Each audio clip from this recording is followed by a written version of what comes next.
Hello, I'm Community Television. And I'm Corporate Media. The channels I own serve as my personal mouthpiece. I tell you what I've told you you want to know. Wow, that sounds really great for you. I carry local programming by local people and provide a forum for diverse community dialogues that anyone can participate in. Really local, huh? Well, I own stations all over the country, so my programming is designed to be generic and appealing to the majority. It keeps my corporate advertisers happy. I connect people to their communities by televising local government meetings and community events, things that would otherwise never be shown on TV. Huh. Well, I could never do that. But hey, everything I show is carefully screened through focus groups gathered from NASCAR races and Walmart parking lots. I suppose you let just about anybody on TV. That's right, we do. Community television makes production facilities and training available to every member of the community, who can then produce their own programming and have it televised free of charge. Well, that sounds terribly unprofitable. Oh, corporate media. It's not always about money. No other industrialized country has it written down as we do. Congress shall make no law abridging the freedom of speech. And if it's the First Amendment that makes our country better than all others, it's public access and shows like this and the efforts of all the producers and the people that work with public access that lend vitality to the First Amendment. So when they talk about defunding public access or taking away the rights of the people that work so hard and dedicate so much effort and so much passion to these programs, they're talking about nothing less than silencing the rights of the people. And the fact that our government, in doling out the rights to operate cable companies, felt that it was only fair to give at least some component of those rights to the people. It's programs on public access that put the grassroots opinions there on equal footing with all those other media giants.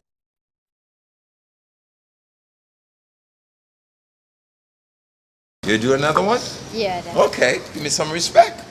All right. BC, we're gonna... My story begins all the way from Jamaica, West Indies.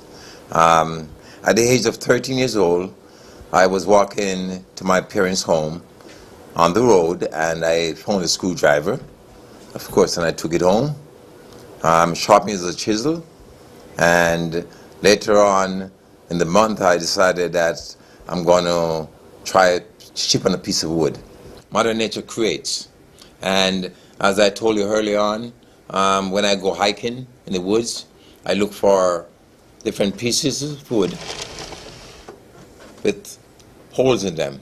That means there was a cancer in this piece of wood. And if you notice that it divides the two people here. So this piece is actually called Have Mercy.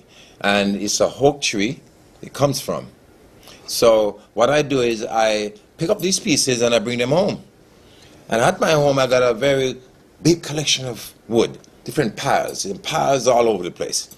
So when I feel really inspired and I live with a piece of wood for a while, and I can see the transformation of the wood, then I go and get it. And I'm going to put it right here, and you guys can share, okay? Get up. Turn.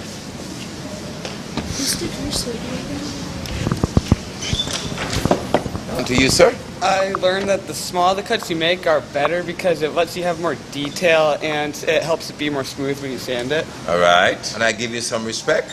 I love all you guys. I make sure that I'm going to wish you all the success in the future. I make sure that you give the respect to the teachers at the other school. Okay? Thank you.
would like to welcome everybody to our annual Veterans Day celebration.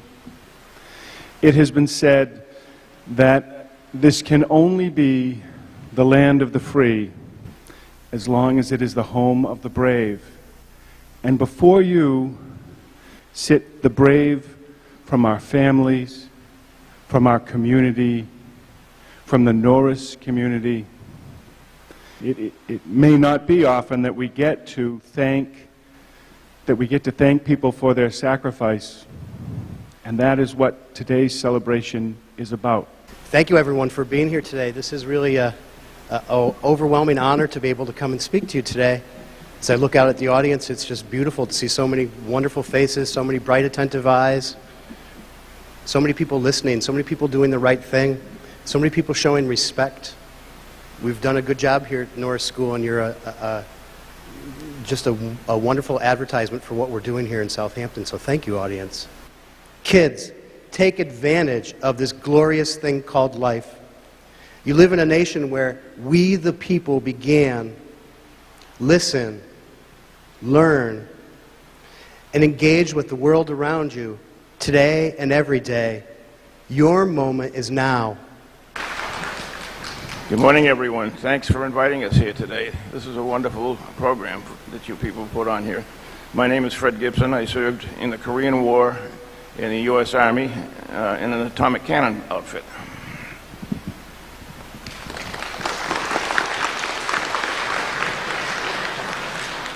My name is Bill Fitzpatrick. I served in the Naval Reserve for almost 15 years. My 2 years of active duty were with your teacher here out at different times, just after the Korean War in the Persian Gulf. And thank you. If I may, I'd just like to say, it's not only those who wear the uniform of our country that serve. You families back at home, if you have someone in your family or neighborhood in the military today, you're serving as well by supporting them. And I'm sure all of these people would join me on that one. Thank you. Good morning. My name is Jack Breida. Served in the United States Navy aboard the carrier Essex from 65 to 69. I'd like to say hello to my grandson, Nicholas Smith. And I had 3 children that went through this school system. And I want to say that it's events like these that set this system apart from all the others. Thank you.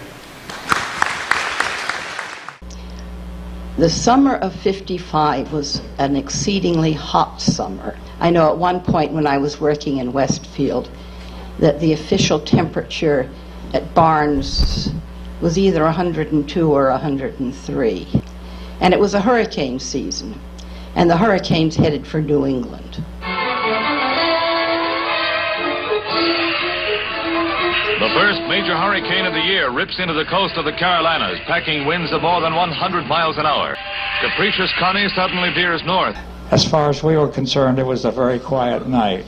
But about 5 o'clock in the morning, the telephone rang. And it was Tony Lipsky, engineer of the East Hampton rubber thread plant. And he said, the waters of Nashawanek Pond are backing up into the basement of the East Hampton Rubber Thread Company.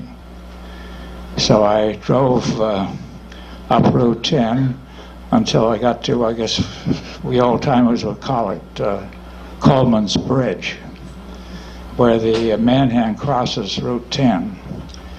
And the whole valley was afloat, so I couldn't go through there. So I stopped at my father's house and I woke him up and said, remember, this is 5 o'clock in the morning. I said, I think you better come and we better try to get to East Hampton somehow. And we figured the only way we could get across the Manhan River, because East Hampton is on the other side of the Manhan, was to walk the railroad trestle across the Manhan and Gun Road.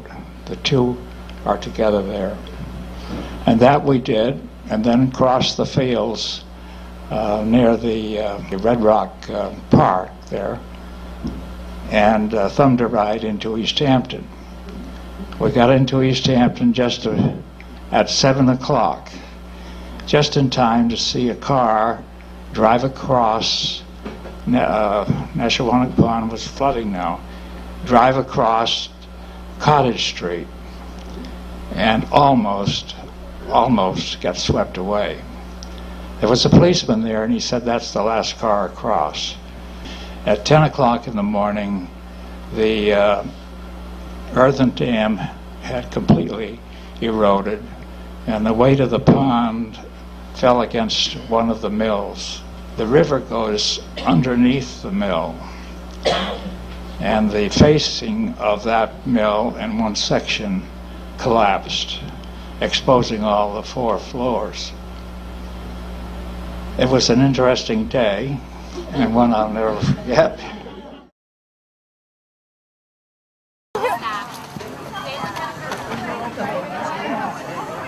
He's drawing the dog. That is so cute. Aww.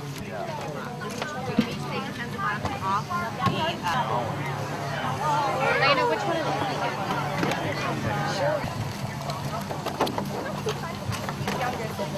One, a pretty blue one, and a rainbow. Happy